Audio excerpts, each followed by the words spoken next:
بسم اللہ الرحمن الرحیم۔ اب پہلا نقطہ نوٹ کرنے کا جو ہے اور جو اہم ترین ہے وہ کیا ہے؟ دیکھیے، موضوع کے اعتبار سے ترتیب بدل جاتی ہے۔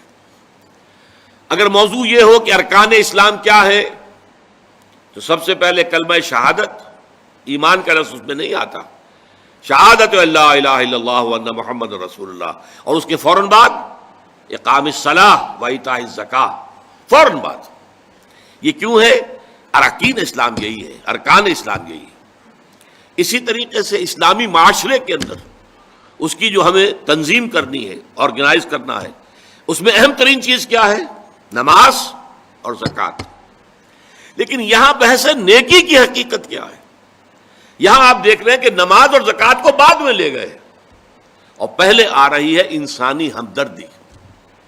انسان اپنا مال خرچ کر سکے، قرابت داروں، رشتہ داروں کو، ان میں سے جو غریب ہیں ان کی مدد کرے، یتیم جو بے سہارا رہ گئے، جن کے والد فوت ہو گئے ہیں، اب ان کا کوئی سہارا نہیں ہے، والمساکین، یہ جو مسکنہ کہتے ہیں، کم ہمتی، بعض لوگوں کا ہوتا ہے کہ بظاہر اچھے نظر آ رہے ہیں، اچھے بھلے ہیں، کوئی بیماری بھی نہیں ہے، لیکن جسے ہم نیورستھینیا کہتے ہیں، وہ اعصابی کمزوری ایسی ہوتی ہے، کم ہمتی طاری ہو جاتی ہے کہ اپنے پاؤں پر کھڑے نہیں ہو سکتے، وہ مساکین ہیں، محتاج، خود کفیل نہیں ہو پا رہے، اپنی ضرورتیں پوری نہیں کر پا رہے کسی وجہ سے، وابن السبیل اور مسافر۔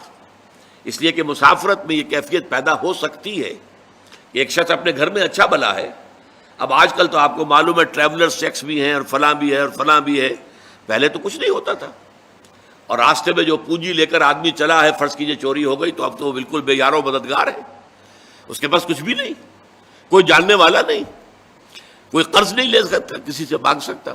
تو سائل کے لیے ہو سکتا ہے جو وابن السبیل ہے کہ پھر وہ جو ہے ایسی حالت میں آ جائے کہ اس کو مدد کی ضرورت ہو۔